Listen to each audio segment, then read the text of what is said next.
Hi, my name's Paul Grogan and welcome to the Gaming Rules Monthly Video Log for January 2023.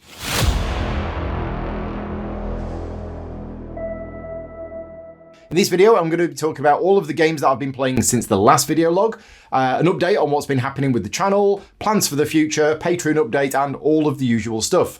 Now, a couple of things before we start. The first thing is you will notice that I am not sat downstairs in my nice big comfy chair in the front room. I've run out of time this week, and unfortunately moving everything downstairs to set everything up to record the video logs takes about an extra hour and a half to 2 hours, and I just simply don't have time for that today. So apologies, but we're using the green screen background, and I might change the background picture for various images along the way. So that's the first thing. The other thing is obviously this video log is a lot later than normal. I like to do my video logs normally around the first week of the month, but because I've been ill for the last couple of weeks, a lot of things have got knocked out. The nature of my job is that I can't just stop working and somebody else will do it. So there's a number of things that I've had to do in order to keep things going, but some things have had to slip, and a lot of personal stuff has had to slip, and the video log has slipped as well. So here we are. We've got it out the way now. But what this means is this is going to be a bumper video log because this is going to cover the period from the 6th of December right through to the 18th of January. So yeah, the last video log was done around the 6th of December, and this is a 6-week period. And I've played a lot of games in this 6-week period. So I'm going to be talking about all of the games that I've played either live in person with other people, some of which were streamed, most of which were streamed, some of which were not.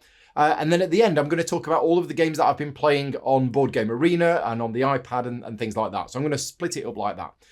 So first up on the list to talk about is December the 9th, I played Heat. Now, this was so long ago, I can't even remember playing Heat on the 9th of December, but apparently I did.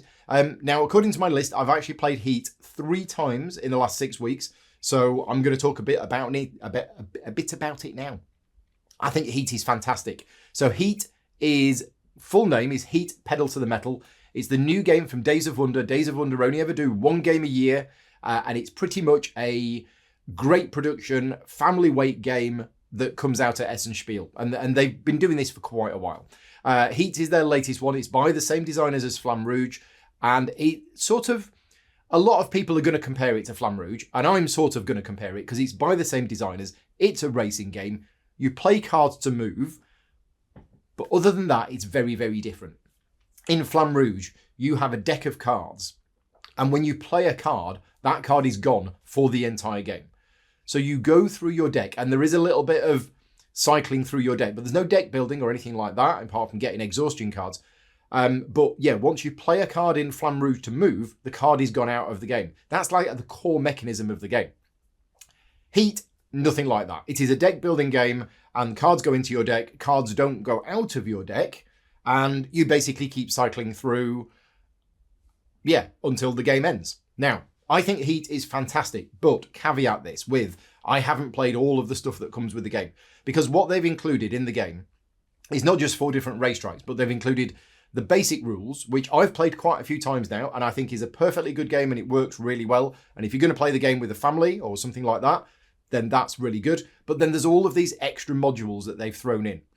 First of all, the solo mode. I haven't tried it yet, but I've heard the solo mode is fantastic, that the legendary players, the AI, are really easy to run. So yeah, I'm looking forward to trying that at some point. We have played 1 game where we drafted the cards, so that was a bit interesting. It adds another dimension to the game. We've not played with the weather rules yet. So as always with these video logs, I'm very keen to hear your feedback. If you want to leave me a comment, let me know if you've played Heat, whether you liked it or not, which modules have you played, which ones would you recommend, etc, etc. Always after your feedback on the games that I talk about and whether you've played them or whether you like them or not. So that's Heat, Pedal to the Metal, as I say, played 3 times in the last 6 weeks.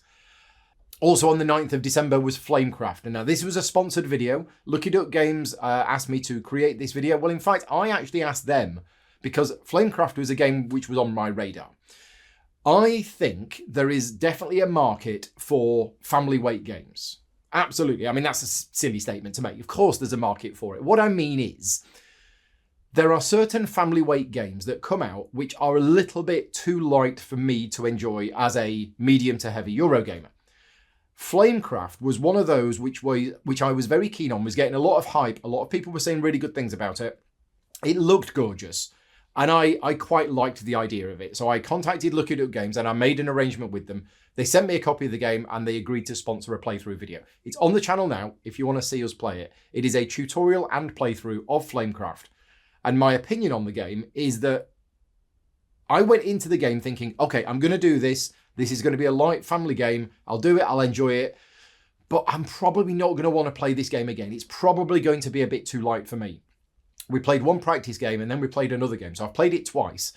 And would I play it again? Absolutely. Was it as light as expected? Kind of no. I mean, yes and no.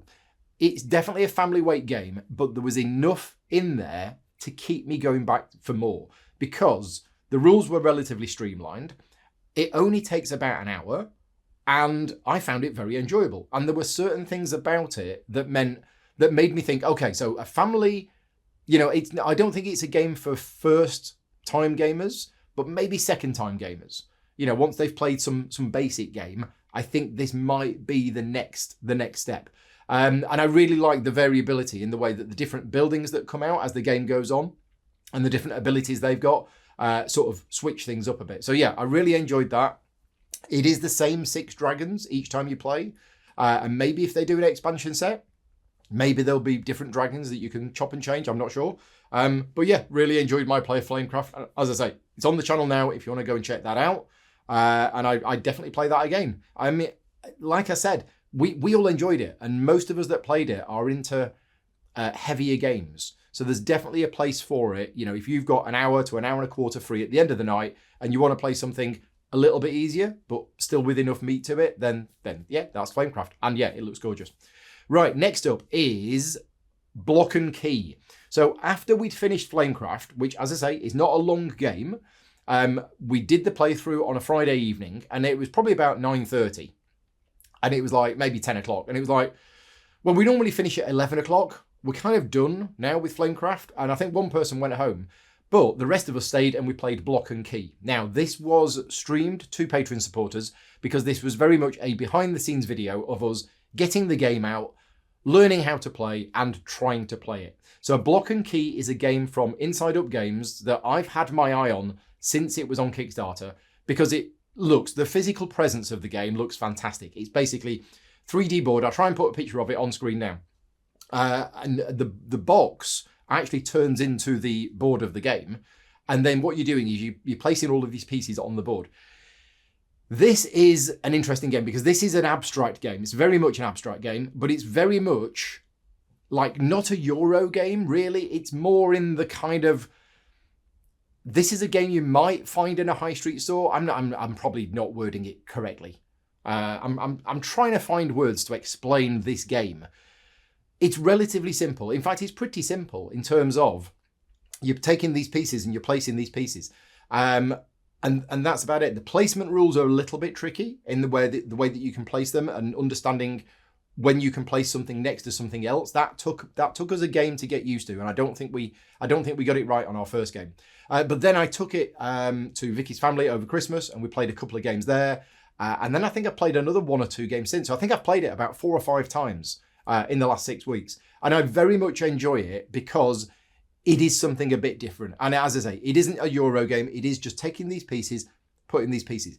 The trick with the game is that you are only interested in the board from your perspective. So what happens is the players sit at the corners or the sides of the main board, and you're basically looking at the board, and you've got to have the board at eye height, otherwise you'll be crouching down all the time. And what you're doing is you're looking at everything from your perspective. So it kind of doesn't matter whether something, from the top, you could have a piece which is, 6 spaces in front of another one. But when you look down at your angle, suddenly you're like, oh, well, wait a minute, that's actually next to that one. And what you're trying to do is you try and match the patterns on your cards. And that's basically it. Placing pieces on the board to try and match the patterns. But it has a nice flow to it and it plays relatively quickly. So that's a game that I would definitely get out. Suitable for non-gamers, definitely, because of the low rules overhead. Just as I say, the rules about where you can place are a little bit tricky. So that's Block and Key, played a few times. Next up, on Saturday, the 10th of December, I hosted a games day. So a whole bunch of people came over. I think about 10 or 11 people came over. I played a load of games upstairs, and there were some games being played downstairs. So the games that I played that day And I don't think any of these were sponsored. So this was a Patreon-funded Games Day. The first one I played was Heat, which I've already mentioned. So that was the first one. And that was actually streamed. So if you want to see a tutorial and playthrough of Heat, then that is on the channel. That was streamed live on Saturday, 10th of December. The next up, we played Letter Jam. So basically, what I'd scheduled in a game of Heat, a game of Starship Captains, and a game of Crossing Oceans. However, the game of Heat finished a lot quicker than expected. So we had about an hour to an hour and a half between when I'd planned to do Starship Captains. So we got out a few games, and this was streamed to Patreon supporters. This was like a bonus extra stream for people. And we got out a few games, and then we decided which one we wanted to play, and we decided on playing Letter Jam. Now, Letter Jam, I absolutely love Letter Jam. I mean, I've demoed Letter Jam over 200 times over the years when doing demos for CGE, but I absolutely love Letter Jam. It's just a great game. Every time we play it, it's the game where everybody has cards in stands facing away from you, and you give clues to each other and you try and work out what the letters are. It's just extremely clever in the way that it works. Now, the one thing I wanted to mention about Letter Jam, and I've had this a few times when running demos, is because it's a game about making up anagrams and then working out anagrams, a lot of people who are dyslexic think that they would have a problem with it. And one of the players around our table that day said, I'm dyslexic, so I'm going to struggle with this. Now, I convinced them to play it. Now, the reason why I convinced them to play it was because in all of the demos that I've done of Letter Jam, I demoed the game so many times to people who said they suffered from dyslexia. And yet, they were able to play Letter Jam. And this wasn't just a one-off occurrence. This probably happened about 5 or 6 times over the last 3 years. So I convinced them. I said, look, give it a go. If it's a problem, we can stop playing, not a problem, but try it out and see how you get on. And they did, and they were absolutely fine with it. So Letter Jam is one of those games where everybody I've played it with who is dyslexic, in some degree, has had no problem with the game. And that's a little unusual because I would have thought it would be a problem. Anyway, that's Letter Jam. Fantastic game. I almost never say no to a game of Letter Jam, and I generally like to play it at least once every time I go to a convention. Comparing Letter Jam to other games, other party games, such as Just One, So Clover, and everything else, it's not. So Just One, So Clover, Codenames are all brilliant games. Simple rules, suitable for parties, suitable for large groups of people, and people can drop in and drop out. Letter Jam is not that. Now, I don't class Letter Jam as a party-style game, even though it is a huge amount of fun, and it kind of fits sort of into that category, because a game of it takes about 45 to 50 minutes to play, and you need all of the players there for the whole game, and it's the slow burn. Now, Letter Jam is an amazing game, and I absolutely love playing it, and it's a lot of fun, but it isn't your 2 or 3 minute rounds with people dropping in here and there. So it's something a bit more. And I've done the official how to play video on Letter Jam, if you're interested in learning how to play. But the how to play, anybody who tries to teach you how to play Letter Jam without you actually playing it, it's hard to get that to click. So yeah, that's Letter Jam. What else did we play on that day? We then played Starship Captains. So Starship Captains is the game from CGE's big game from last year. Well, they did 2 games. They did Deal with the Devil and they did Starship Captains. Deal with the Devil was a very niche game. It's extremely good, but it's very niche. Starship Captains was their next game that I think was kind of aiming for a similar market to Lost Ruins of Arnak. In that, here's a game with great production, and really great, artwork and graphic design and everything else that fits into this medium weight sort of game category, but with a science fiction theme instead of the, exploring the jungle type of thing. I think that's kind of what they were going for with the game. But the general consensus of the game, now I didn't get a chance to play this game at any point during development, or I didn't even get a chance to play it at Essen. In fact, when I played it on Saturday the 10th, that was my first game of it. And I hadn't played it before that. And in fact, somebody else taught me how to play that day. Thank you very much. But the general feedback that I'd been hearing from everybody on Starship Captains was, it's all right. Whereas Lost Ruins of Arnak, everybody was like, oh my God, this is like one of the best games ever. So I went into the game with low expectations. There's nothing wrong with the game. The game is fine, and there are some parts of the game that are good. But, as I said, the general feedback that I've been hearing from a lot of people, including GridCon. So Starship Captains was borrowed a lot and it was played a lot at GridCon, and the feedback, and this is not just from like 2 or 3 people, this is the feedback from 20 or 30 people, is yeah, it's an all right game, but it's nothing amazing. Anyway, my thoughts on it, better than I expected, because I went into it with low expectations. There are certain parts of the game that were clever. I really liked the worker part of the game, in the way that you have the queue and you get your crew and you assign your crew. I liked the flow of the game. At the start of the game, you're only doing like a couple of actions, relatively simple ones.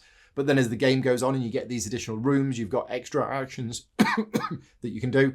I liked the way that the sort of board refreshed with the pirates and everything else. But ultimately, the game was a lot, and I'm finding this a lot with Euro games at the moment. And it's probably always been the case. And it's only just recently that I've started to get a little bit jaded by it. Go there, collect some resources, go there, spend the resources to do a thing. There's a lot of games like this. Now, I generally like that as a mechanism, but I'm finding it increasingly a problem because there's not much interest in it. And I had a similar thing with Starship Captains. I was taking actions to gain these things, and then I was going and doing the missions, and the missions were basically spend the things. Now, apologies if I'm not remembering correctly. It was 5 weeks ago, and I haven't played it since. But would I play it again? Absolutely. In fact, I was going to play it the next week at the local games club, and then I wasn't able to go because I got caught up with some work. So yeah, I definitely play it again. I tried the solo mode, but I've heard that the solo mode is a little bit not that great. So I'm keen to try it, but it's lower on the list. This is the next game that I'm asking your opinion on. Starship Captains. Have you played it? What did you think of it? You know, did it blow you away or did it not blow you away? I'm really curious to see what other people think about this game. Next up was Crossing Oceans.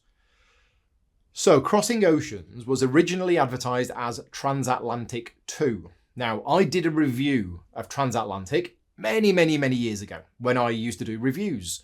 And my review of Transatlantic was not very positive. The game had some very big issues. The rulebook had massive issues, really big problems with the rulebook.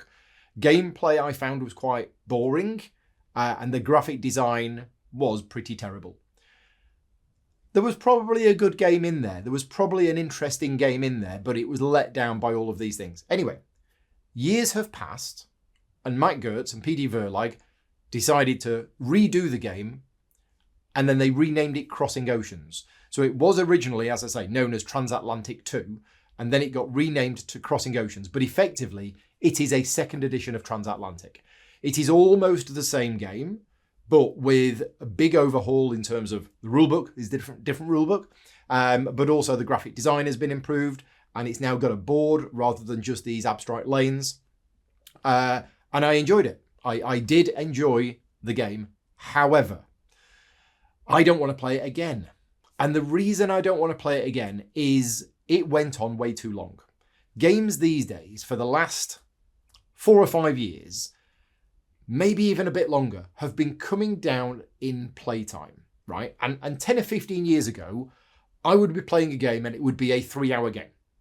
And that would be acceptable. 2.5 to 3 hours, maybe 3.5 for the longer ones. And that was the playtime of a game. But what's been happening in the hobby over the last 5 to 10 years is that playtime has been coming down without losing any of the goodness of the game. So a lot of games now are packing the same amount of enjoyment factor and decision space and everything else, but into a shorter playtime. And Crossing Oceans, it was too long. Now, I can't actually remember. I mean, the video's online. If you want to see the video, if you want to see us playing it, it's online now. I think it was about 2.5, 3 hours long. But the reason why it was too long for me is we were doing exactly the same thing over and over again all the way through the game. And there was no evolution of the game. The actions that we were taking at the end of the game were the same as the actions at the start of the game. So there was no real progression. And I don't mind a game taking 2.5, 3 hours, but when you're simply just repeating the same thing over and over again, I need it to be shorter. And I'd got bored about sort of halfway through, 2/3 of the way through. So I enjoyed the game. I think mechanically it is a good game. I think it is just too long because you are doing the same thing over and over again.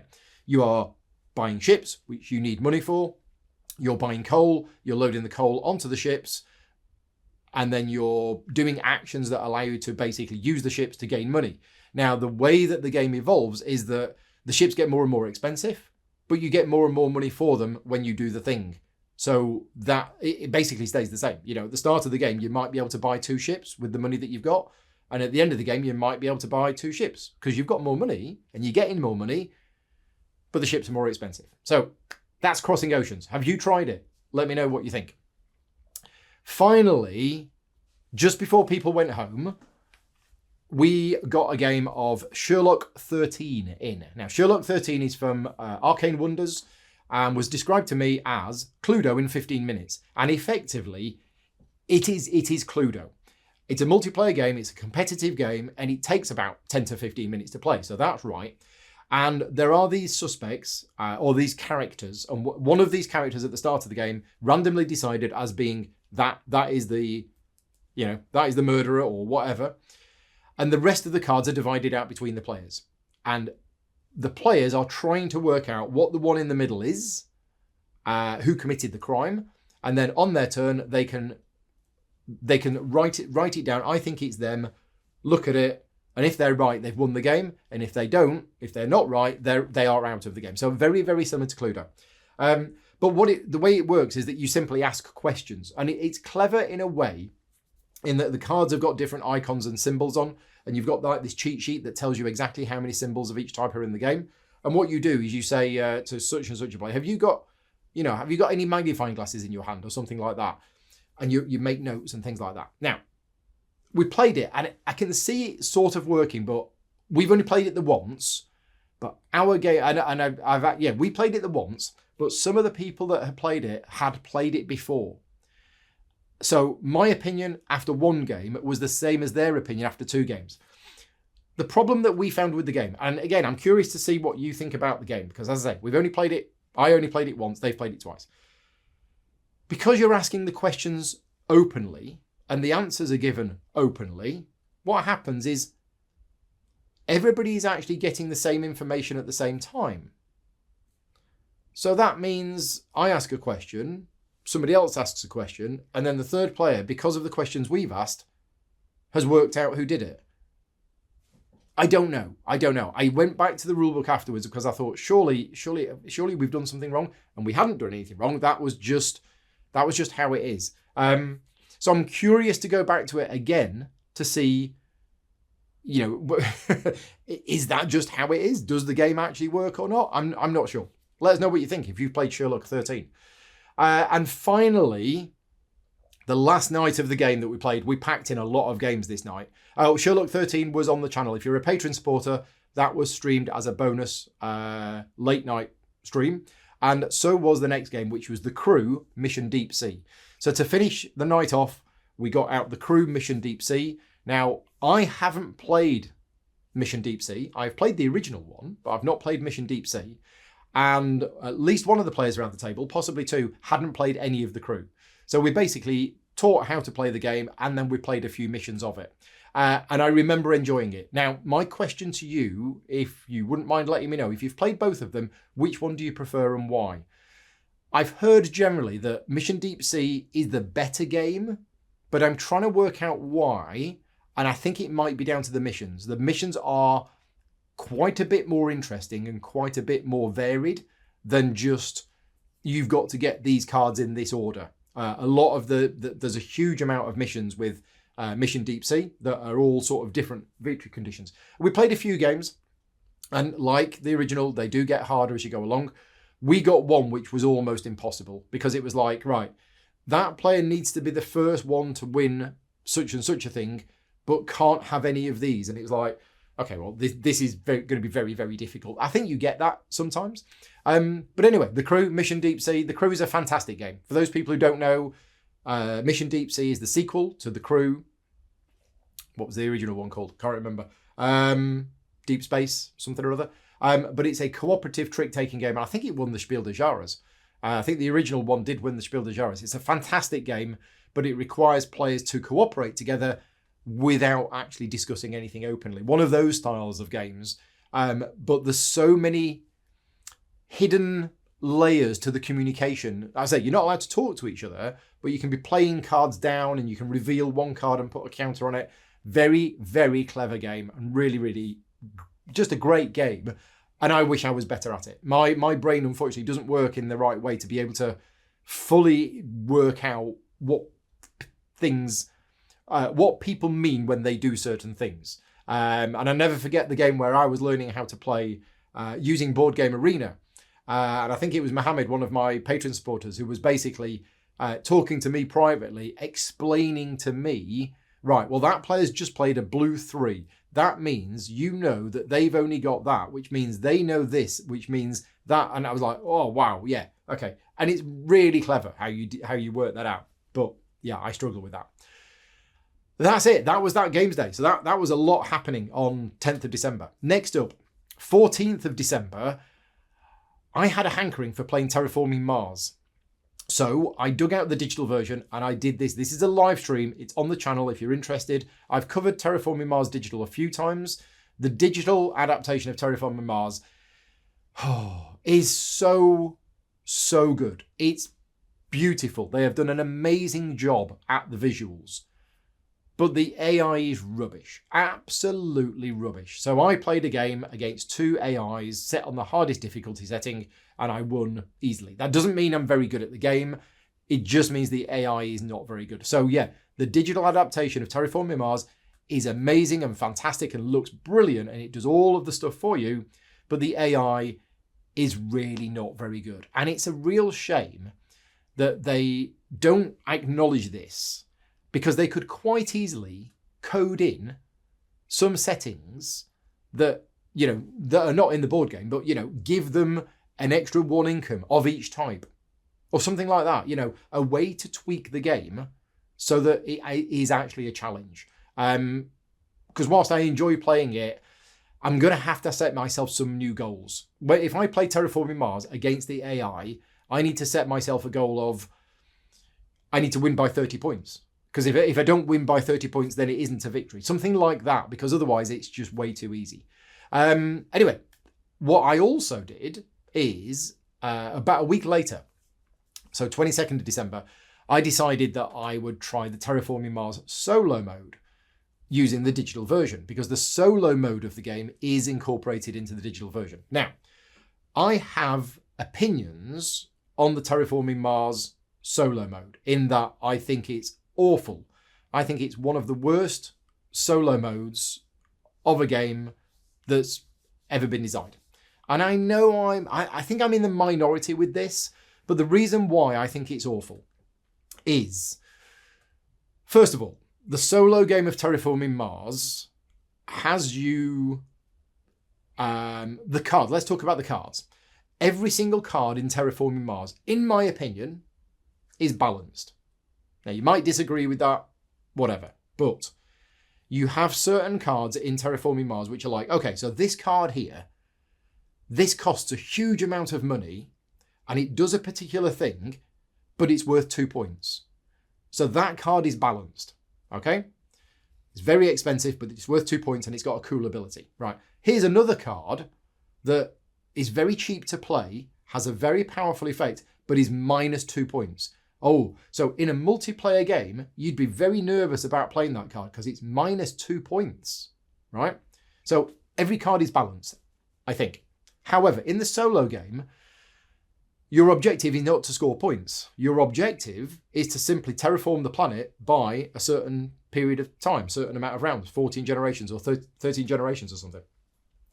And this is my biggest problem with it, because not only are you at the mercy of the cards that you get, and sometimes you just might not get cards that terraform the planet really, but also certain cards are just way, way too powerful, like massively broken, like the card that's really cheap to play with a hugely powerful effect that's minus 2 points. In the solo game, who you don't care about points, so you just play the card.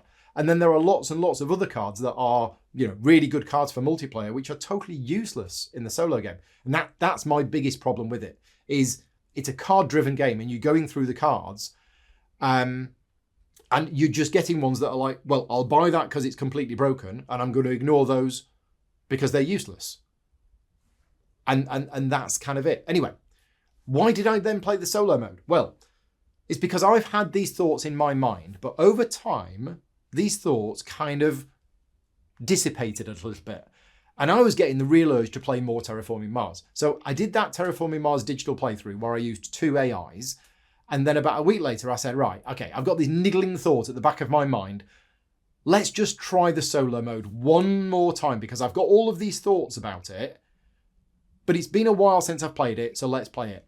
And I did, and I never want to play the solo mode again because it was exactly the same problem. And it was painful. And it was done as a private stream to Patreon supporters. And I remember just not enjoying it at all because, as I said, at the start of the round, I would get 4 cards. And I'd be like, well, I'm obviously going to take that one and I'm going to ignore those 3. So there's no real decision point there. You know, all of those really interesting decisions that you find in the multiplayer game, especially when you're drafting about whether to take the cards, whether to buy the cards, all of that sort of thing, that's just gone out the window. You were just at the mercy of the cards that you draw. And I just found that it was a routine exercise. The only enjoyable part about it was that the app looks nice and the interface is really good. So anyway, Terraforming Mars, digital, a brilliant adaptation, very, very good. But the AI mode is awful. And you could easily beat it. And the solo mode, for me, the solo mode is not, that's not a fault of the app. That's just the solo mode itself. But Terraforming Mars is still one of my favorite games. I love the game. I'm not knocking the game itself. It's just those bits. Right, next up, 16th of December is another Friday Games Day. And we had 2 new games to cover on the channel. Both of these were streamed. So if you were interested in either of these games, they are on the channel. They were streamed live on the 16th of December. And every time I mention that there's a video on my channel, anybody who goes to my channel, quite often people can't find the videos. So it's because YouTube, a few weeks ago, split videos and live. So when I say it was a live stream, you need to go to the YouTube channel and you need to click the live tab. So they've separated them out. It's an awful decision, absolutely awful decision. And I get lots of people messaging me saying, Paul, you said you've done a video on such and such thing and I can't find it on the channel. Yeah, it's in the live section. Anyway, the 2 games we covered on the December 16th were Come Together and Palaces of Carrara. Let's talk about Palaces of Carrara first. This is actually the 2nd edition of the game by Game Brewer, who were kind enough to give me a review copy of it at Essenspiel.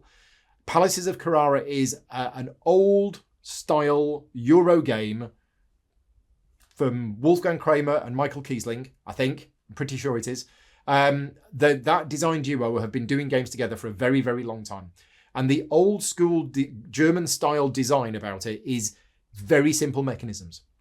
And the interesting thing about Palaces of Carrara is Game Brewer has just done the 2nd edition, and all credit to Game Brewer for picking up some of these older games and redoing them.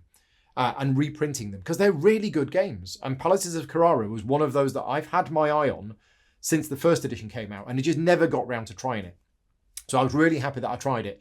We played the basic game. Now, there is the advanced game with a lot more going on, but because it was our first game of it, we just played the base game. And it's an absolutely solid Euro game.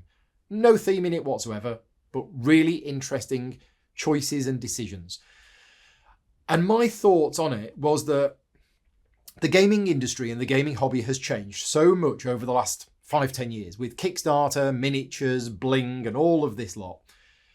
And I don't think a game like Palaces of Carrara, if it was to come out now and not be, here's a reprint of an older game, I don't think it would do that well. Because people want more these days. They would look at Palaces of Carrara and go, well, it's just a simple Euro game. There's nothing, where's the hook? And I think it's a bit of a problem. I'm finding it a bit of a problem because Palaces of Carrara was an absolutely solid game and really good game. But a lot of time at the moment, designers, publishers and everything else, they're looking for something, looking for an edge, looking to do something new. And I'm not saying all new games that are coming out are awful, because they're not. There's lots of great games coming out all the time. What I'm saying is that there are some really good old school designs that are just really solid games that I think a lot of people might find boring now. But yeah, Palaces of Carrara, I really enjoyed it. The next step for me is to play the advanced version of the game, which might be happening at some point soon. I don't know. It's one of the games that's on the shortlist for me to covering on the channel some point soonish. So yeah, Palaces of Carrara. And the next one is Come Together. Now, Come Together came out at Essen Spiel, published by Chill Fox Games. Chill Fox Games and Aporta Games are kind of partners. And Aporta Games did Revive. And Chill Fox Games did Come Together. But essentially, as far as I understand it, it's the same group of people sort of behind both games. Now, I wasn't sure what to expect with Come Together. I'd heard some good things about it on the grapevine from various people. But thematically, the game has no real interest for me. It's set in the 1960s, 1970s, and you are putting on a music festival. Now, I'm not saying I have a problem with that as a theme. I don't. But it's not a theme which instantly appeals to me. I have no real interest in putting on music festivals in the 1960s and 70s. But I don't play games for the theme. I play games if they are mechanically good. And Come Together was amazing. I just thought it was fantastic. Now, I don't remember the details because it was 4 weeks ago, but I do remember all the way through the game, right from learning the game through playing it, and at the end thinking, this is a really solid game. Now, I think some people might be put off from the art style because the front cover is very 60s with flowers on it and everything else. And the game board is very sort of, using artwork that's of the time. And it's very green and everything else. And I think a lot of people might be put off by that, but don't be, because the game itself is very, very good. There is a solo mode, which I do want to try at some point. But yeah, I really enjoyed Come Together. As I say, theme didn't matter to me, but did the theme fit with the game? Absolutely. So let's talk about thematic integration of mechanisms, because there are some games that I play where the theme is literally irrelevant, literally totally and utterly irrelevant, and it could be anything. In Come Together, it actually fits. The way that it works is that you have this camp, and you have these people who are coming to your camp, and they're setting up their tents, and they like different types of music, and it's different coloured meeples. And then what you do is you put on shows, and different people will go and see the shows, depending on what type of music they like, and it all fits. So not only was it a great game mechanically, but the theme actually does come across in the game. You know, the audience, the people in the tents, the crowd, they go to a particular stage, they'll watch a particular show, and then they'll go back to the tents. Because that's what happens at a music festival. You don't just go and watch one act and then go home. You know, you go back to the tent and then you're still there. And it all worked. So yeah, I really liked it mechanically. I thought it worked very well, and I'm very keen to play it again. Have you played Come Together? Let me know, because I think it was one of those. It wasn't in the massively popular titles that came out at Essen, but it was a very, very good one. Next up, 17th of December, Frostpunk. Got the generator here. So I've already covered the multiplayer game of Frostpunk on the channel. That is on the channel if you're interested in seeing a 4-player playthrough of Frostpunk. But on the 17th, I did the solo game. Now, I say I did the solo game. Ben came round and joined me, because I'm a big believer that solo games with 2 people are a thing. And they work really well. And I've done this quite a few times, and I still do it. So for those people who don't understand, it's a solo game. You are playing the solo game, but there is 2 of you playing it together. And that's what we did. So Ben came over and we played Frostpunk. We did the solo game of Frostpunk. And that's on the channel now. So if you want to see that, you can go and check it out. It's in the live section, December 17th. We didn't do very well. We died. I think it's Ben's fault, because I went downstairs to get some food and I came upstairs and we died. So I think it's definitely Ben's fault. So I've played Frostpunk a few times now. It is possibly my number 1 game of last year. It might be. I haven't yet decided. But from an experience alone, the game is amazing. I absolutely love the feeling of playing the game, the struggling to survive, the agonizing decisions. Now, I'm not very good at the game. And Frostpunk is a game that if I had more time, I'd be playing it right now at least once a week. Because I've got a lot of Patreon supporters and a lot of friends who've got the game and they've been playing it, and a lot of people have been playing it a lot more than me, and I'm very, very jealous. But also, I'm not very good at the game. And it is a challenging game and it's really difficult. But I know a few people that have actually been able to succeed at the mission. And I just want to play it more because eventually I'll get it right. Now, I've realized one of the problems that I have with Frostpunk, every single time I play it, I'm focusing on the short term. How are we going to get enough coal for this turn? And how are we going to get enough wood for this turn? And every single time I've played it, which has only been 3 or 4 times, we have died by round 6 or 7. And it's because I'm only focusing on the short term. And I think, and correct me if I'm wrong, if you've played Frostpunk and you've beaten the mission, the base mission, is you actually need to be thinking at the start of the game, right, on round 5, how are we going to be generating coal? So there are various ways in the game to generate coal thumpers, coal mines, etc., etc. Various ways in the game of generating wood. You need to be thinking about what is going to be your way of getting coal later in the game, and you need to be thinking that at the start of the game. And that's next time I play it, that's what I'm going to do. I'm going to think, right, okay, first objective is build some shelters for the people so they don't get sick, build a medical post, heal the sick. And the problem is there's so many things to do and you can't do everything. So yeah, Frostpunk, fantastic game. Absolutely love it. And the how to play video should be out soon. So that was streamed. That was on the channel. But then what we did is, because Ben had about an hour or so before he needed to disappear, we got out Hoplomachus Victorum. Now I'm going to talk a little bit more about Hoplomachus Victorum later in the video, but Ben came over and we basically got it out and we sat there for about an hour and a half reading the rules and trying to work out how to play, and then we played a couple of games. So that happened on that day as well. I'll come back to Hoplomachus Victorum in a minute. Next up, 18th of December. So Sunday the 18th of December, we played 2 games of Lord of the Rings Journeys in Middle-earth. This is not on the channel because this is the game that we're playing with me, Vicky, Mark and Sally. We played 2 games on the 18th of December, and then we also met up on the 15th of January and we played 2 more games. So we're playing the first campaign, which is I think the Bones of Arnor, and we have just completed, I can't remember. I think we've done, we've done 4 missions anyway. So I think we're about 10 or 11 missions or adventures into campaign number 1. And I'm loving it. I still love Lord of the Rings Journeys in Middle-earth. And I talk about this every month because we're playing it every month. And I haven't painted any more miniatures, unfortunately. I've been on a bit of a painting hiatus. But yeah, we're still really enjoying it. The story's good. Each adventure's good. And yeah, I don't know what else to say about Lord of the Rings Journeys in Middle-earth other than that I really enjoy it.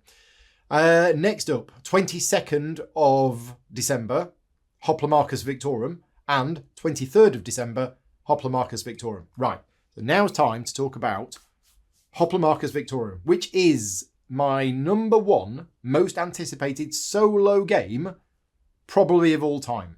Now, the reason why I'm saying that is Hoplomachus Victorum is only a solo game, okay? So there are very few games that come out which are solo only.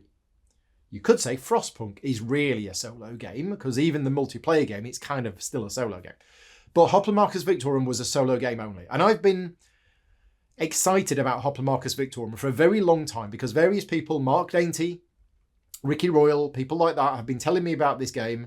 Liz Davidson from Beyond Solitaire. Lots of people have been telling me how good it is. And I've never actually played any of the Hoplomachus games.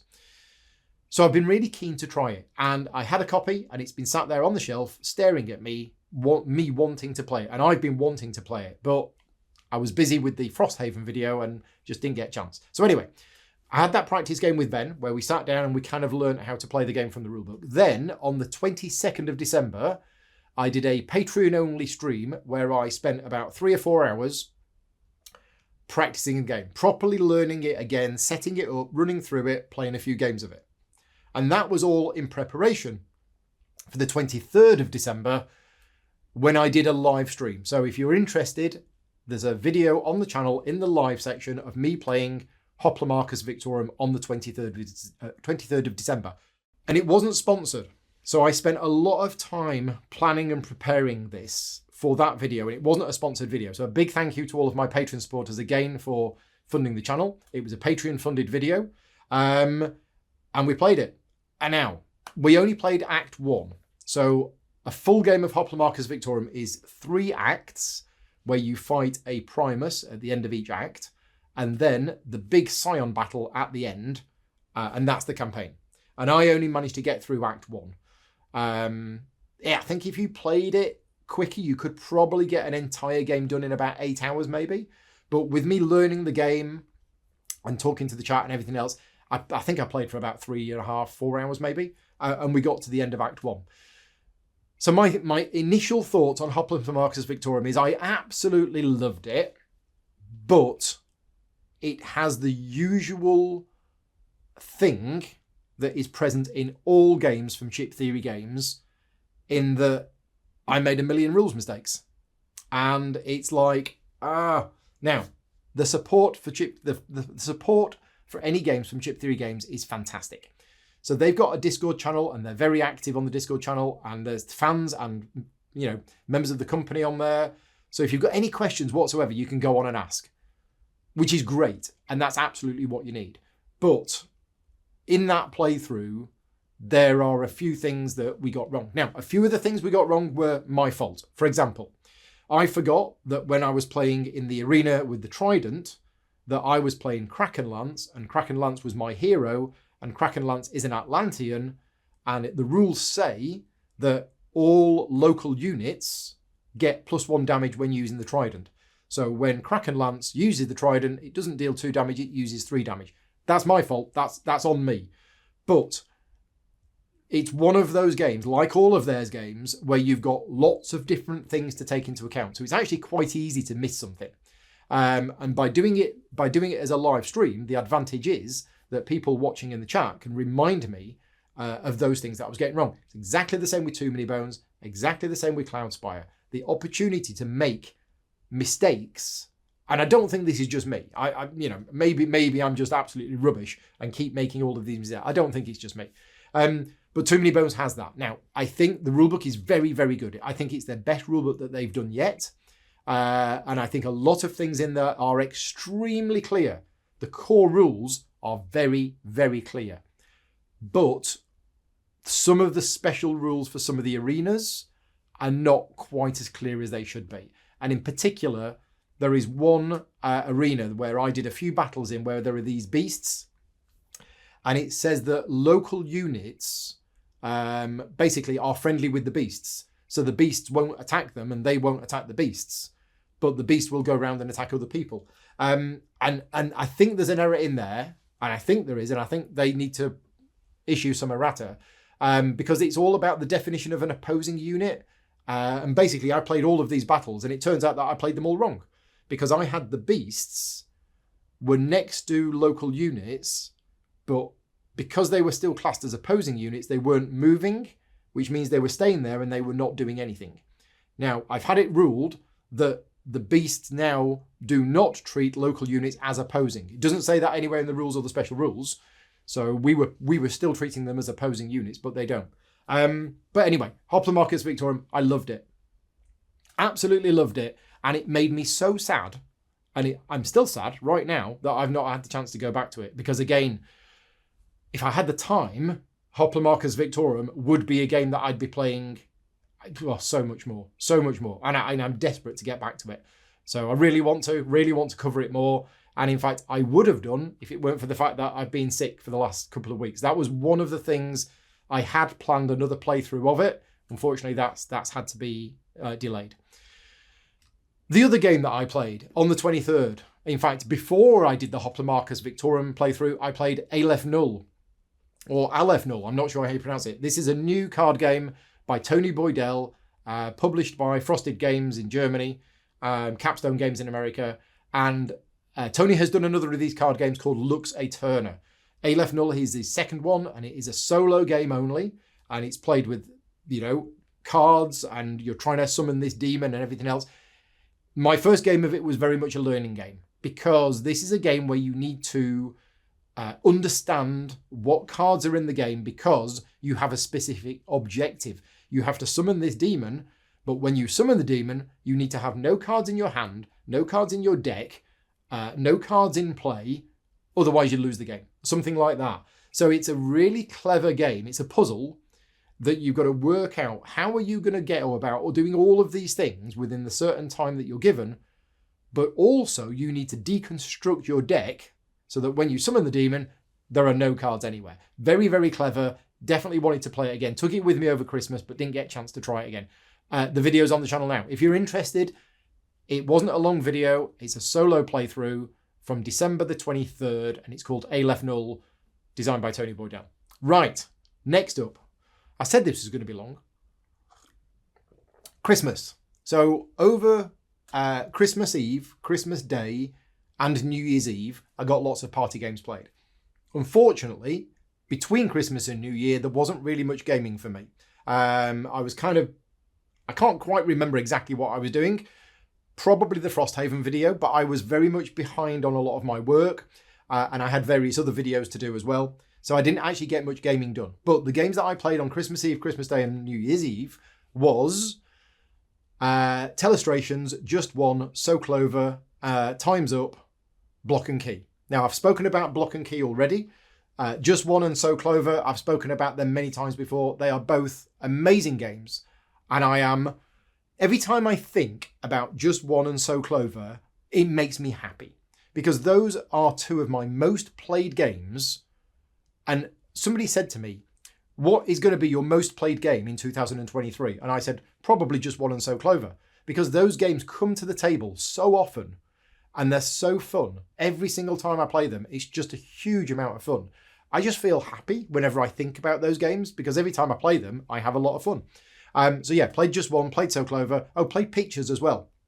Played Pictures on Christmas Day, I think, with Vicky and her parents, and I played it on New Year's Eve as well. And we played Pictures in team mode. Now, I didn't think this was going to work, but Mark and Sally persuaded me it would work. Pictures is a 5-player game max, but there was 10 of us.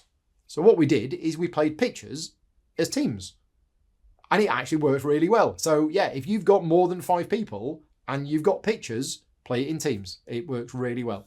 Telestrations is just a bit of silly fun, and Time's Up or Monikers, we always do that. That's become a New Year's Eve tradition. So yeah, lots of fun games played over those 2 days. In fact, Christmas Eve with Vicky's family, we played so much Just One in the evening that I felt a little guilty. Now, I've spent the last 12 years trying to get them to play games because I like playing games. And I've had very limited success. But since getting Just One and So Clover, they love those games so much that they just keep wanting to play them over and over again. So that makes me happy. Right, moving on. The 6th of January, so it was about the 4th of January when I got ill. The 3rd or 4th of January is when I got ill. So the last couple of weeks have been a bit of a struggle. The 6th of January, I was due to have people round and we were due to play Revive.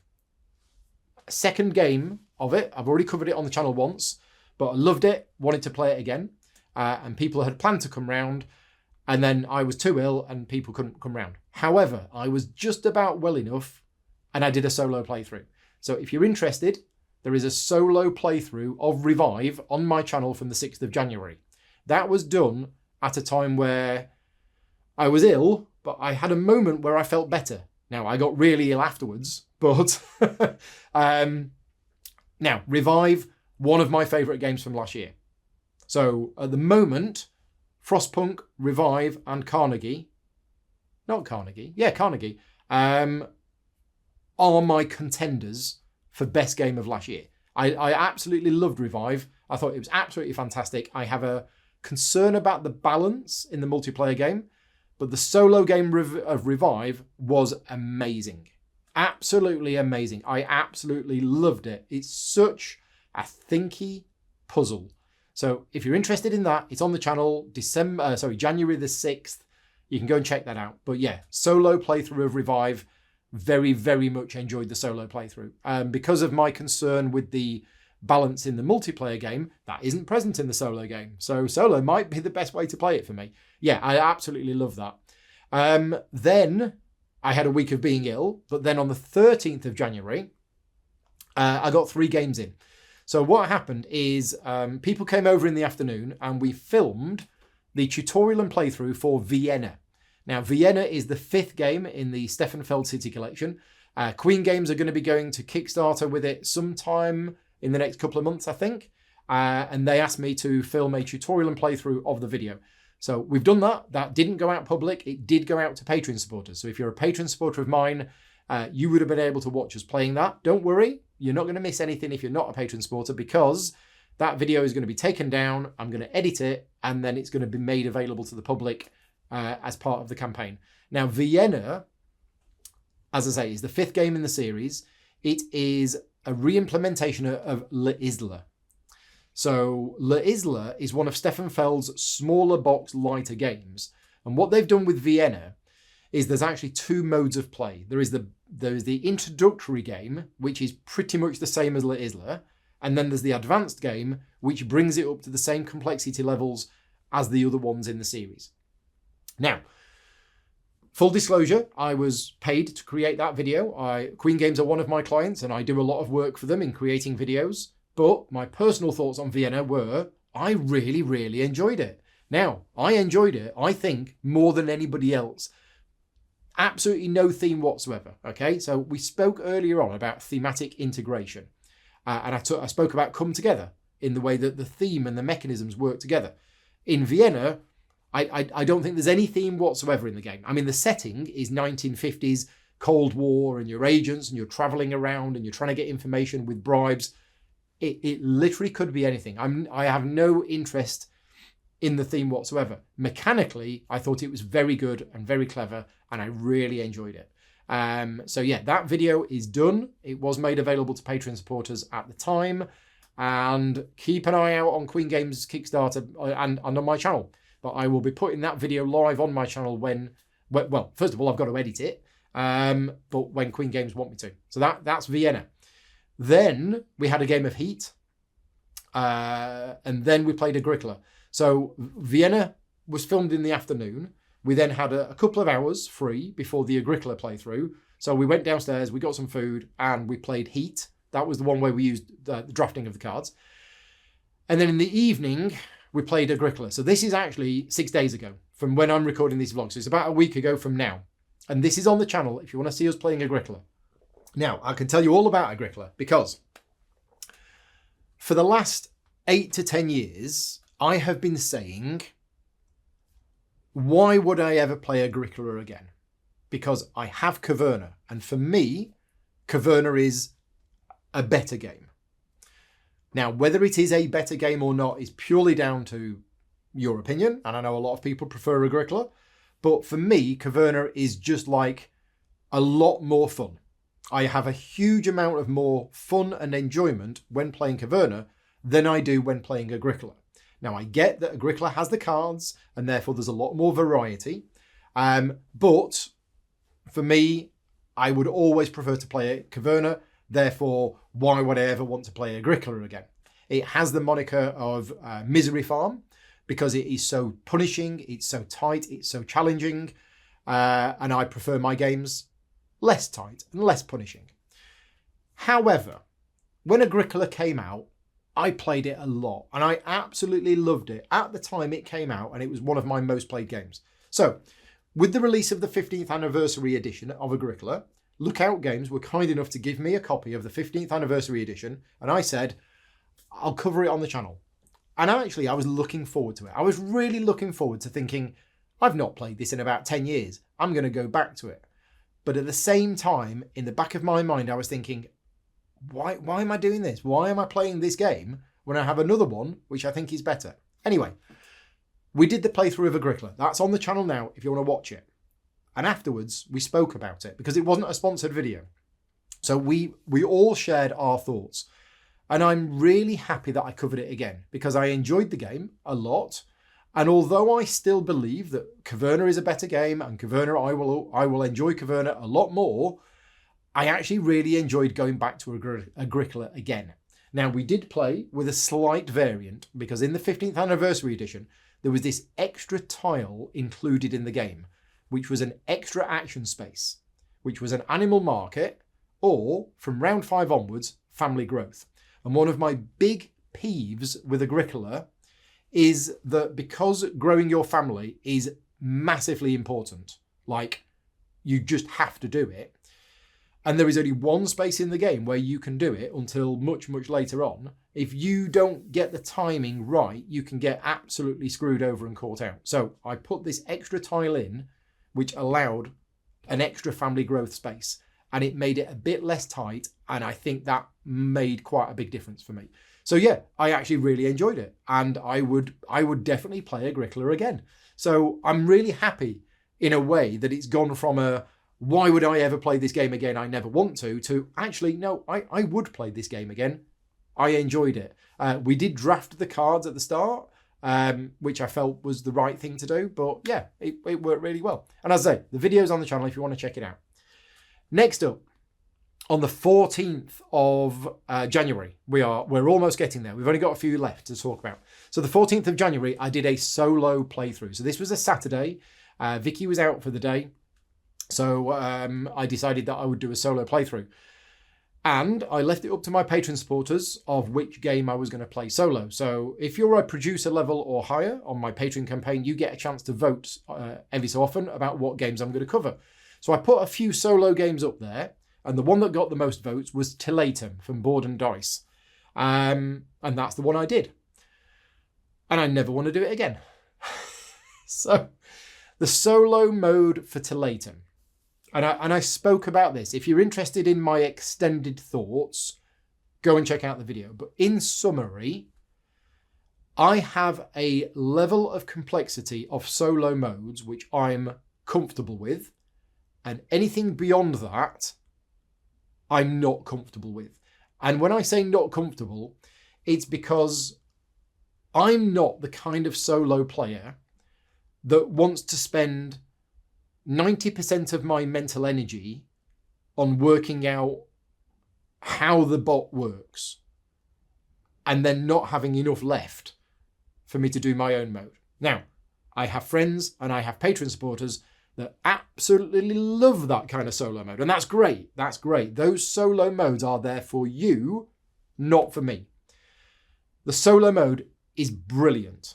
It is very, very well designed. It is very clever and it simulates another player really well. I just don't want that in my solo games because I cannot handle it. I simply cannot deal with that level of complexity when trying to work out what the bot does. And I know some of you are probably watching this video and saying, you're just being stupid. I know people that say the solo mode of Tiletum runs smoothly.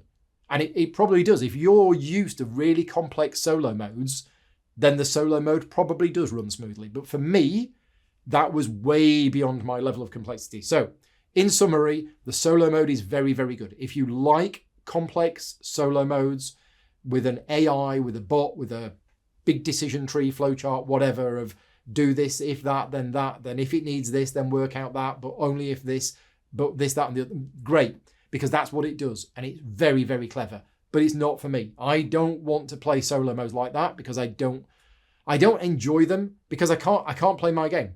What I want out of a solo mode is I want to be able to play my game and spend my time thinking about my moves, not have to do all of the other stuff. So that's the Tiletum solo mode. Extremely good solo mode, but not for me. Following on from that, I then played another solo game with another really complicated solo mode, and that was Barrage. Barrage, whatever. So we finished the stream of Tiletum. That's on the channel now. If you want to see the playthrough of Tiletum, it's on the channel. But Vicky wasn't home yet, and I had about an hour and a half before she was getting home, and I was still in the mood for playing some games. So I went on to Board Game Arena, and this was streamed to Patreon supporters. If you're a Patreon supporter of mine, you have access to this stream. It is me doing a solo playthrough of Barrage, but on Board Game Arena. So the brilliant thing with Board Game Arena, not only is it an online gaming platform with loads and loads of great games on there, but they have coded in the solo mode of Barrage into the system. So all of a sudden, I can now play the Barrage solo mode without having to work out what the AI does because it does all of that for me. And Barrage is a great game. And the implementation on Board Game Arena is fantastic. So kudos to those people who put that together. And Barrage is a game that I would like to be better at. I'm just not very good at it, and I think I need to play it more.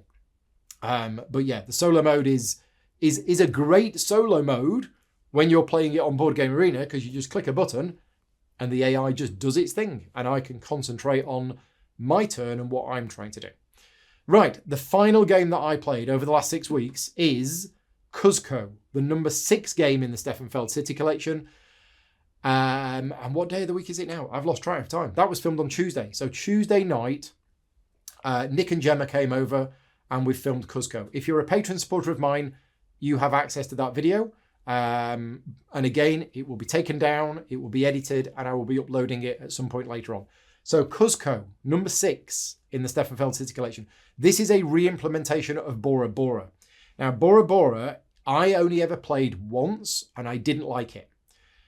But I always stand by what I said, is that I think the day that I learned Bora Bora, I was in the wrong frame of mind. I was really tired. I think I had a bad teach, and I just didn't enjoy the game. And straight away, I just switched off and went, no, not interested. Cuzco is a re-implementation of Bora Bora with some small tweaks. And I thought it was fantastic. Out of the 6 games, Hamburg, Amsterdam, New York City, Marrakesh, Vienna, Cuzco. Marrakesh is still probably my favourite, but Cuzco might be my second favourite. I thought it was fantastic. So clearly, when I learnt Bora Bora, I was obviously in the wrong frame of mind and had this opinion about the game that wasn't good. But no, Cuzco I thought was fantastic. So yeah, really, really enjoyed that. And that video will be going live to the public at some point in future. But as I say, if you're a patron supporter, you've got access to that video now if you wanted to see it. Yeah, that's everything. Wow. So yeah, I played a lot of games over the last 6 weeks. But that's not all the games. Okay, let's now talk about the games that I've been playing using app on my iPad and on Board Game Arena. So on the app, I've been playing a couple of games of Le Havre. I bought the Le Havre app when it came out. I've not played Le Havre for a very, very long time, but I was in bed the other night, last week, couldn't sleep due to insomnia, and I have the Le Havre app, and I loaded it up, and I thought, this probably isn't going to work anymore, because unless the company that created the game keeps the app updated, then every time there's an operating system update, something will stop working. So I loaded it and it worked fine. So yeah, I've played a couple of games of Le Havre using the app and it worked absolutely fine. Le Havre is a great game. I'm obviously on a Uwe Rosenberg kick at the moment. I haven't played Agricola again. But yeah, so yeah, played a couple of games of Le Havre using the app. Also played some games of Through the Ages. There's one particular challenge that I'm stuck on. So for those people watching this video who've got the Through the Ages app, the challenge that I'm stuck on is the one where the game is longer. There are 30 extra yellow cards included in the game, and the opponent starts with 30 more culture than you. I just can't seem to beat that one. I've tried it a few times. Let me know if you've tried that particular challenge, and if you have you beaten it? And if you've got any tips for me, let me know. Also on Board Game Arena. So I play a lot of games with patron supporters on Board Game Arena. We've got a great online gaming community on the Slack channel, and I try to join in a lot of those. And I log the games that I play on Board Game Arena on the date when the game finishes. So in the last 6 weeks, here are the games which I have been playing on Board Game Arena, which have finished. A couple of games of Caverna, which were fantastic. Automobiles. Now, Automobiles, I think, is a brilliant racing game. I think it's by David Short. It's a bag building game, cubes and everything else. Really, really good. But we played a 3-race season. Now, I didn't even know this was a thing. But what you do is you actually play 3 races consecutively, and it's the same cards for each race. And I think you keep your cubes in between seasons. But there are things that you can do. You can get sponsors to clear up some of your cubes in between seasons. Really, really good. And it's on Board Game Arena. And they've implemented not just the base game, but they've implemented this 3-race season. So that was fantastic. That was really good. I've been playing a couple of games of Attica on Yucata, which has been really good to go back to Yucata. I played a game of For Sale, which worked surprisingly well, actually, on Board Game Arena. This was not live. This was played asynchronously, and I thought it would drag on and take ages, but it worked really well. I've been playing a couple of games of Russian Railroads, and I'm in another game right now. So Russian Railroads, fantastic game. Never played any of the expansions. I have German Railroads and I have American Railroads, and I've never played them. I've only ever played the base game of Russian Railroads, but that's really good. And War Chest has just gone live on Board Game Arena, and I played the team mode, and I would not recommend the team mode on Board Game Arena when playing asynchronously, where you've got no way of really communicating with your teammate. So the team mode on War Chest is brilliant, is a really, really good way to play the game, but you need to be able to speak to your teammate. I've got really itchy nose, don't know why. So yeah, War Chest, fantastic implementation on Board Game Arena, but I don't think I would ever play it again. Team mode, asynchronously. I would only play it asynchronously if I was playing 2 players. And that's it. That's all of the games that I've spoke about. So out of all of those, which ones have you got any thoughts on? You know, have you got any thoughts, positive or negative, on any of the games that I've covered? Starship Captains, Agricola, Come Together, Frostpunk, anything. Just let me know. Let me know in the comments what you think. Right, moving on to other content that has been on the channel. Well, the first one to talk about is the Frosthaven videos. So the Frosthaven videos, how to play Frosthaven, parts 1 and part 2, is on the channel now. It went live in December. It's been the most difficult, the most challenging, and the most complex video that I've ever done. And I've been making tutorial videos for about 10 years now. It's no surprise that it was the most complicated one, but I'd made an agreement with Sir Falafair Games that my video was going to go into a lot of detail. And this is what they wanted, and I said, I'm happy to do that. The problem is, that video is 90 minutes long. And I know a lot of people will go, oh, how to play Frosthaven, 90 minutes? I'm not watching that. I'll just read the rulebook instead. And okay, that's fine. The disadvantage with creating a big, long video is that most people won't watch it because it's 90 minutes long. It's too long. Now, for those people that decide to watch it, it is divided into chapters. And you don't have to watch all of the chapters, but I cover all of the conditions. I cover all of the skills. I cover all of the... I cover almost everything in the game. There's a lot of information in the video. That is what they wanted. It was a big challenge because I had actually planned for it to take a certain length of time, and it actually took twice as long for me to create as planned. It was probably about 140, 150 hours of work. Combined with all sorts of other issues going back last year, those videos caused me, a lot of stress and a lot of problems to make. And I have to say a big thank you to all of my Patreon supporters for your support during my time creating those videos, especially Brendan for your very thorough proof watching of the videos. Without Brendan, those videos would have loads of errors in. I ended up working like 18, 20 hours a day near the end just to get them done. And it was a crazy stressful time. I'm very happy with them. I think they are very, very good videos. And the comments that I've had from people are, these videos are exceptionally good and nobody else could have done a video as good as this, which is always nice to hear. During the latter process of making those videos, I almost quit making videos.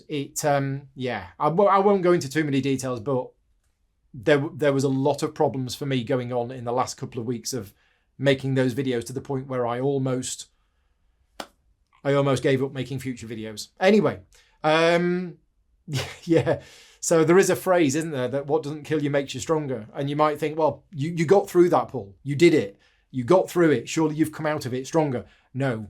Unfortunately, damage has been done to me in that process of making that video. So anyway, Frosthaven videos are there. Other videos, and the reason why I didn't get many games played between Christmas and New Year is because I was doing some other videos. So first of all, I did 2 top 10 videos, both of which went on the channel. These weren't live videos. They were recorded, edited, and uploaded.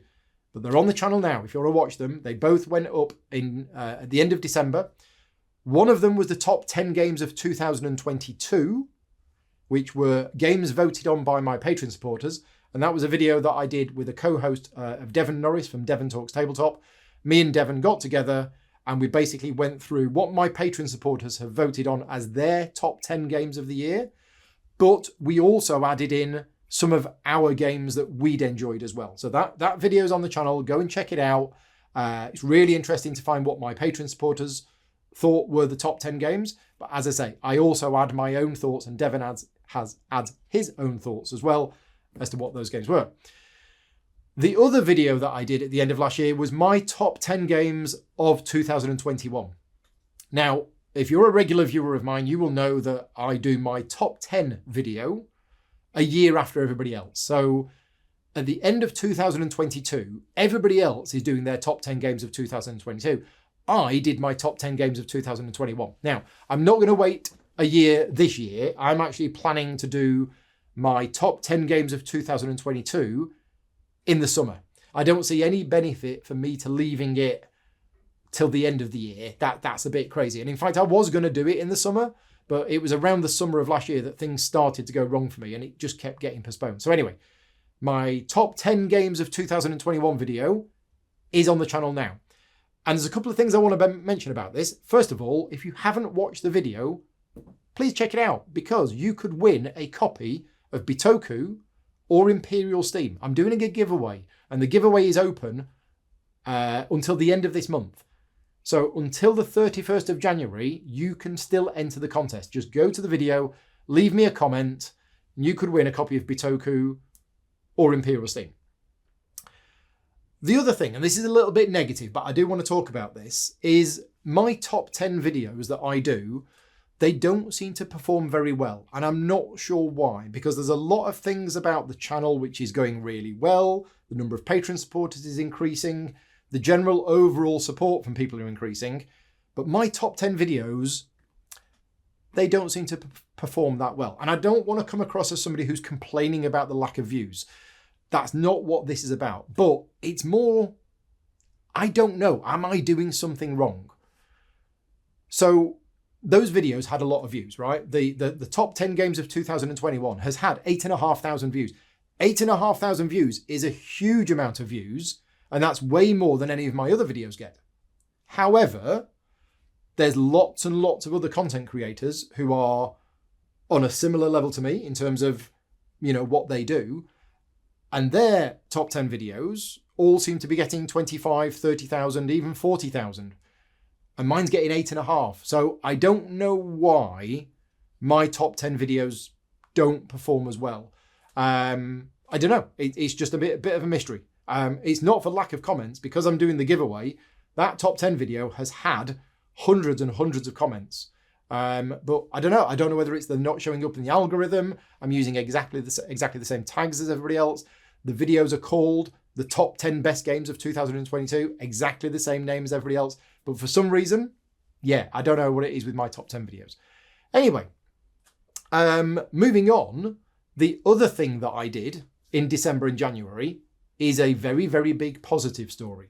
Now, when we got to 800 Patreon supporters, I made a pledge that I would do a video where I rate my entire collection. And I announced this, when did I announce it? November 2021. So at the end of 2021, after I'd announced that I was retiring from rulebook writing, I did a Patreon drive to try and get to 800 Patreon supporters. There was no real reason for me to try and get to 800 other than I'd effectively just given up a big part of my job and therefore was going to lose out on a lot of income. So I decided that I would refocus and start doing more playthroughs on the channel, and therefore I'd like more Patreon support. So it was a kind of thing that I got in my head that, okay, I've given up the rulebook work, I'm going to be losing out on a whole load of money, but if I can get to 800 Patreon supporters by the end of the year, that's a positive thing. So that's what I did, and I set myself that target at the end of 2021. And we achieved it. We did actually reach 800 Patreon supporters by the end of 2021, which was fantastic. So I said, right, okay, well, I promised this. I am now going to do a video where I rate my entire collection. And I must have spent about 4 or 5 months thinking about how I was going to do this and when I was going to do it. I did 3 live streams. I did 2 of them in December, between Christmas and New Year. And then I did the 3rd one at the start of January while I was ill. And I had no idea how long this was going to take. And in fact, it took a total of 12 hours. It was 3 4-hour videos. They were live streamed, and it was me using the Pub Meeple ranking system. I put in my entire collection. I filtered out games that I hadn't played, and then I used it to rate my entire collection. Now, I'd been nervous about doing this video because I'm a very indecisive person. I struggle with making decisions at the best of times. And doing a live stream where I am presented with 2 games and I have to make a decision about which one I prefer, I was actually dreading it. So although I'd made a pledge and I said, look, this is what I'm going to do, and I wanted to do it, I did want to do it, I thought it would be fun, I was actually not looking forward to it because I was thinking this is going to make me really uncomfortable and this is going to be done as a live stream. Now, as it turns out, I really, really enjoyed these streams. I had no idea how long it was going to take. And in fact, it took a total of 12 hours. But huge, huge positives. I did that first stream, the first part 1 of Paul Rates' entire collection. And I didn't really advertise this. This wasn't advertised anywhere. You know, some videos that I do, I post them on 5 or 6 different Facebook groups and Discord channels. And I say, look, I'm doing this, I'm doing this, I'm doing this. You know, I'm doing this big hot new game. And I get 30 people watching live. This one, I didn't really advertise anywhere. And we had over 250 people watching live. And I'm like, where have all these people? Who are these people? It was fantastic. So if you are one of those people who joined in and watched any of that show, thank you very much, because it made it so enjoyable for me to go through it with everybody. It was just brilliant. It's one of the highlights over the last decade. As far as I'm concerned, that is one of the best things that I've done for me, because I just really, really enjoyed it. Now, the end result was a bit skewy. If you watch the very, very end of the video, I have some concerns with the end list. I don't think it's completely accurate. It's a rough approximation, but there are certain games on that list which are 50, 60 places lower than I think they should be. Anyway, I'm going to put a link to Pub Meeple. It's a great website. You can rank your own games. Link is in the description. Just go onto it. Yeah, it was absolutely fantastic. But as I say, the response from people who were watching the videos, I've never done a live stream with as much engagement, as much audience as that, and it just made it fantastic. So thank you very much. I'm also going to put an image on screen now. These are, apparently, according to my Pub Meeple ranking system, these are my top 9 games. Which of these are you surprised about? Let me know. Is there a game pictured here that you think you are surprised to see in my top 9? And also, if there is a game missing from my top 9 that you think should be in my top 9, let me know. Curious to see what you think. Right, moving on. Let's talk about the Patreon update. So I mentioned that me rating my entire collection was a goal of reaching 800 Patreon supporters. But let's talk about 900 Patreon supporters, because after we'd got to 800 Patreon supporters, we said, well, let's start coming up with some ideas of what we do when we get to 900. But at the current rate of growth, the growth of the Patreon is great. The fact that the Patreon is growing is really good. But at the current rate of growth, we were set to reach 900 Patreon supporters by December 2023. Because I normally get about 5 a month. I get normally about 30 new people a month, and I lose about 25. That's the normal ebb and flow of Patreon. So getting to 900 Patreon supporters, we were on track for probably getting there around the end of this year. However, those live streams that I did, where I rated my entire collection, they have had the biggest impact on the Patreon than I could have imagined possible. So it's just gone crazy. It's really crazy. And if you're one of those people that has started supporting me in the last 5 or 6 weeks, thank you very much. It's really good. But I also want to say a big thank you to everybody who's been supporting me. It's not to say that, I'm not like one of those banks that say, oh, for new customers, you can have this interest rate and a shiny pen. Oh, no, you've been with us for 10 years. No, you don't get anything. No, I'm not doing that, right? Obviously, a big thank you to all of my new patron supporters. But if you are somebody who is one of my existing patron supporters, a big thank you to you as well for sticking with me. So, yeah, things have gone crazy with the Patreon in the last 5 or 6 weeks. I don't know what it is. I'd like to think it was the Frosthaven video. But to be honest, the week after the Frosthaven video came out, the video had 10,000 views. I lost 2 patron supporters and didn't get any new ones. Then I started doing the live streams where I rated my entire collection, and suddenly the number of patron supporters started going up. So we actually reached 900 patron supporters yesterday, and I've no idea how this happened. I'm blown away by your generosity and your support. So thank you very much. And let's talk about what we've got planned for 900. This is going to happen in the summer. So I'm going to be doing a live show, which is going to be a board game quiz show. I'm going to be one of the contestants. I'm going to get various other content creators and people also on as contestants. And some of my patron supporters are organising it. They are choosing, there's going to be a number of rounds, number of questions, etc., etc. And it's going to be a live game show. So it's going to happen sometime around the summer, probably over my birthday weekend. I think might be a good weekend to do it. But yeah, that's to celebrate reaching 900 patron supporters. Thank you very much for all of that. If you are not one of my patron supporters and you've thought about it, then, or let me just tell you what you get as being a patron supporter. First of all, obviously, what you contribute to is you contribute to me being able to carry on doing what I'm doing. About 50% of the content that I create is not paid for in any way. Like this video. This takes me about 8 hours to create because I write it, I then film it, I then edit it and everything else. So this is an entire day's work for me to create this video.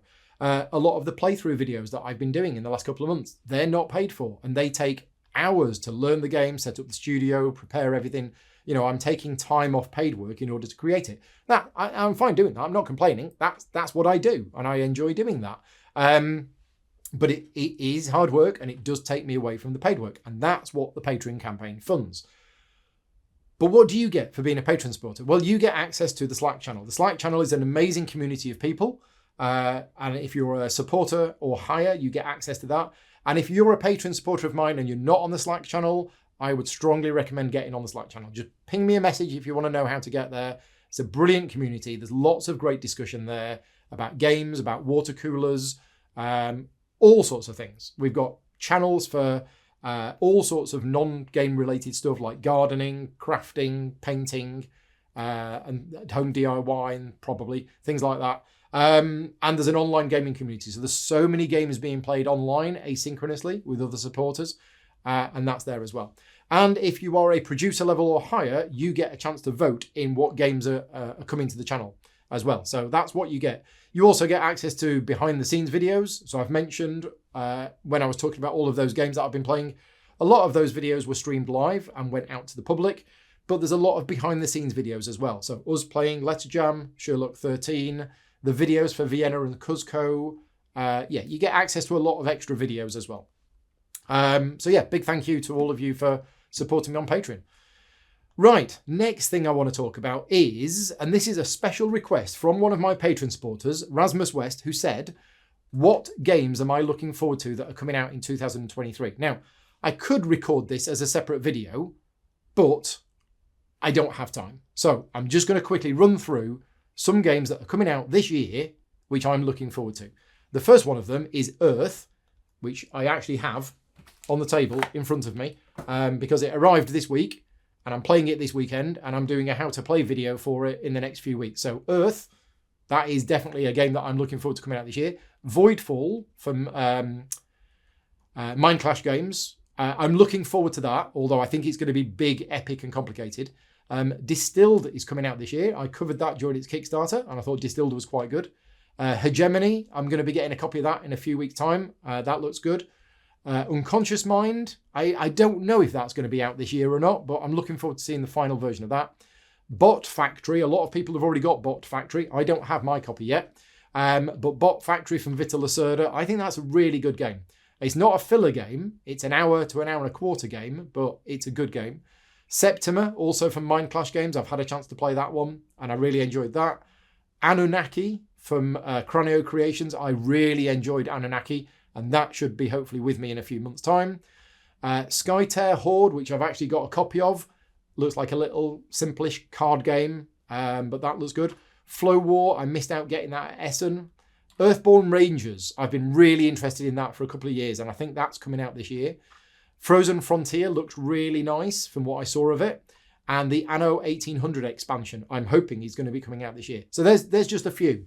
One of the reasons why I don't do a video on here's my most anticipated games of 2023 is that I feel it's a little unfair on all of those publishers who haven't yet announced what their games are going to be for this year. And my worry is that by doing a list of here's the top 10 games I'm looking forward to this year means that people focus on those and don't focus on other ones. I don't know. I've always had a bit of a problem with doing it. But anyway, there's some games that I'm looking forward to that are coming out this year. Right, things that are going to be coming up on the channel and some changes. So I've been having to think about this and I'm going to make some changes. These monthly video logs, they are going to move to the end of the month. It's always been a bit unusual that I say, right, this is the monthly video log for January, and then I proceed to talk about all of the games that I've played in the previous month. So what I'm going to be doing is I'm going to aim to move the video logs to the end of the month. So I'm not going to do another one at the end of this month. This is going to be the January video log, but the next one will be done at the end of February and will contain everything that I've played in February. So yeah, the monthly video logs are going to move to the end of the month rather than the start of the month. Now, the thing that I do at the end of the month is the live Q&A. So the live Q&As are also going to move. Now, the next live Q&A is going to be next week. So they're traditionally the last Wednesday of the month, and January's is going to be the same. But from February onwards, they're going to be around the middle of the month. I don't know whether it's going to be the second Wednesday or the third Wednesday yet, but the Q&As are probably going to be, they're going to move to around the middle of the month. So that's that. Right, what's coming soon on the channel? Well, on Friday, the 20th of January, I've got 2 more playthroughs coming. First one is Revive. We're going to be doing Revive again. And we're also going to be doing Oros. Revive is not a sponsored playthrough. Oros is. So Oros is a new game coming out from Lucky Duck Games. And I believe it's going to be made available very, very soon. So that's why I'm doing the video now. So I'm learning how to play that this afternoon.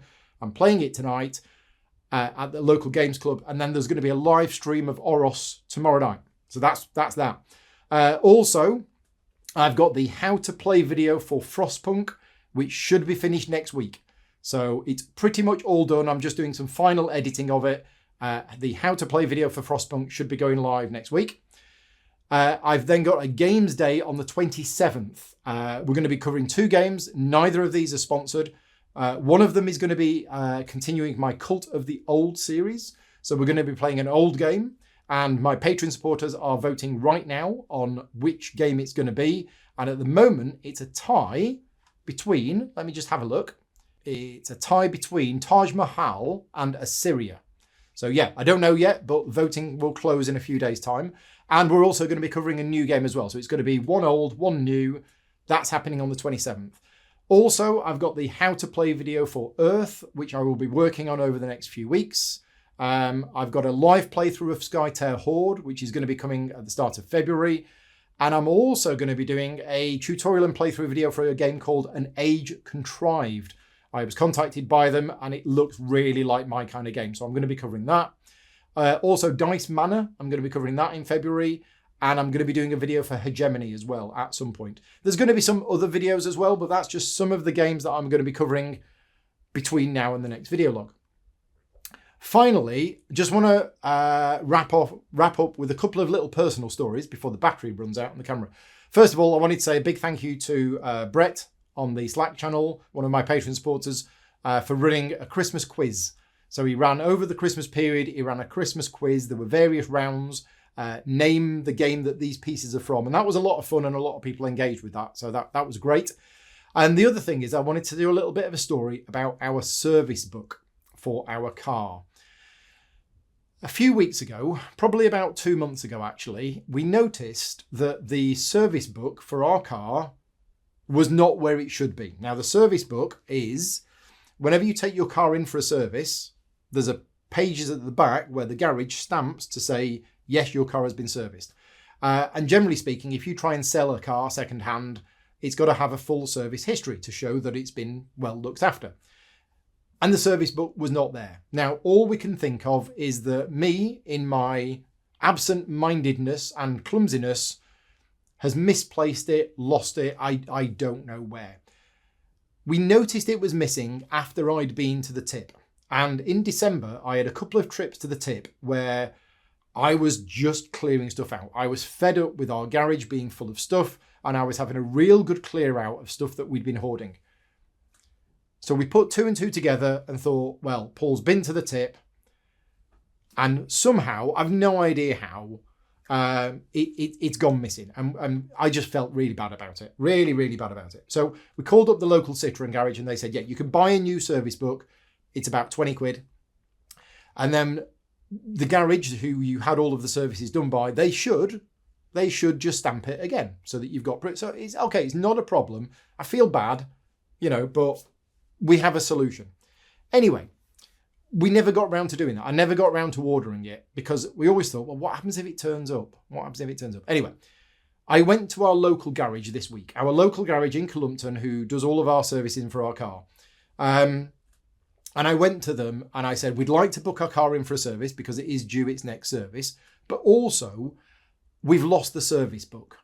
So if we get another service book, are you okay to stamp it? And he said, oh yeah, that's absolutely fine. No problem. And he said, what car is it again? I said, Citroen. And he's looking through the office.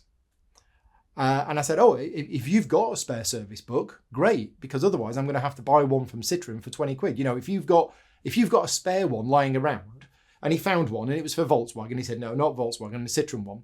And then he got one and he was digging through a filing cabinet and everything else. Anyway, he then got one off a shelf and he went, WH65KHZ? And I said, yeah. And he put it down on the table. He had our service book. Now, my mind at this point starts going, you mean we left it here a year ago when we last... No. What had happened, at some point when we went to Exeter about 6 to 8 weeks ago, somehow the service book had fallen out of the car. No idea how. But somebody in Exeter found it on a street, opened it, found out the garage's number in the back, phoned the garage, and the garage said, yeah, we'll take it. And then the woman drove up there on a bike, dropped it off, and the garage has had it for the last month and a half. The garage didn't tell us about it, but weird. Just really weird story. So now we have our service book back, and it's like, okay, yeah, still one of those mysteries, but, there's good people in this world. And the moral of the story is, if you find something that looks important in the street, and you have a way, there is a phone number in it, and you have a way of just ringing somebody, please do it, because that act of kindness can make quite a bit of difference to somebody. It's definitely something that I would do. Anyway, we're all done. Thank you very much for watching. As I mentioned at the start, this is definitely going to be a long video log because I've got a lot to cover and there's a lot of exciting things to look forward to. And as always, a big thank you to all of you Patreon supporters for making these videos possible. And let's look forward to the quiz show in the summer. But until next time, thanks very much for watching. Take care, and I'll see you all soon. Bye-byes.